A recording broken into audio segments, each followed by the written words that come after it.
Hello guys, magandang gabi po sa lahat. Nakatapos lang po natin paglilinis sa buong bahay guys. Tapos natapos din natin yung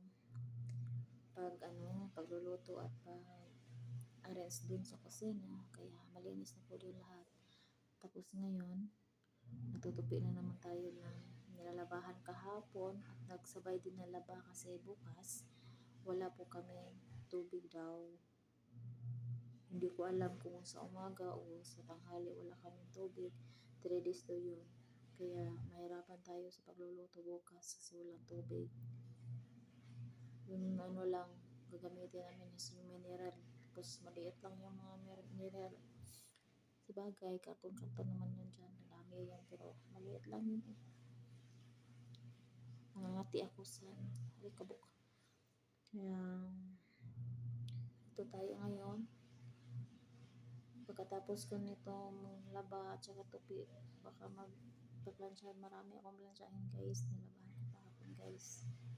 Hindi ko alam kung matapos ko ba ito kada 2 oras. Kasi ang dami. Tapos magluluto na naman ulit. Mamaya, mga alauna ng madaling araw. Tapos masaan naman yung kamay. Namamanhid na po yung mga kamay ko guys sa galing luto tsaka plansya, basa na naman ng tubig. Kaya wala tayong magagawa kasi ito yung mga gawain natin. Kaya titiisin natin para sa anak natin. Buhay katulong guys. Grabe yung sakripisyo, pangulila sa pamilya. Kahit gusto mo na matulog, kahit antok ka na, kahit pagod ka na, kahit puyat ka na, still alive pa rin. Grabe. Tapos may lagnat pa ako, sipon. Kaya ito. Medyo hininga-hinga tayo kasi nagmamadali kasi ako akyat baba sa hagdan. Ang haba ng hagdan. Kaya wala tayong magawa kundi tapusin ang trabaho. Kaya babay na guys. Dami ko pang gawain eh.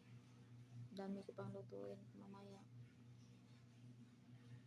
Iba kasi yung pagkain nila sa gabi at saka madaling araw. Yung madaling araw kasi lutuin ko yung mga kain.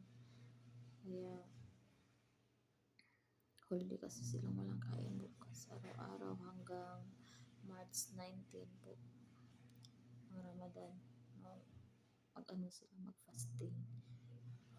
Kaya minsan kasama tayo sa fasting, minsan hindi. Kasi mabutan tayo ng gutom, ang daming trabaho kasi manginig yung katawan kapag hindi ka nakakain kahit tinapay lang at saka kape. Yun.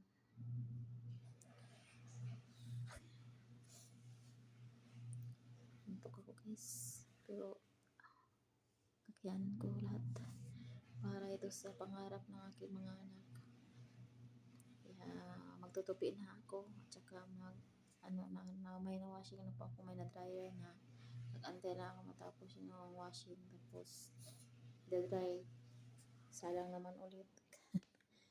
Kaya ito guys, babay muna guys. Kaya baka makatulog na ako dito kasi nandito ako sa room ko.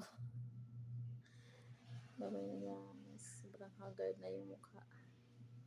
Okay lang pangit, at least hindi tayo chismosa. Diba? Ay, bye-bye. Hindi siya pwedeng putulin guys. Kailangan siyang tapusin yung minutes. Diyos ko. Nangati ako. Galing ako sa labas. Nakuha ng mga sinampay ko doon. Ay, ako.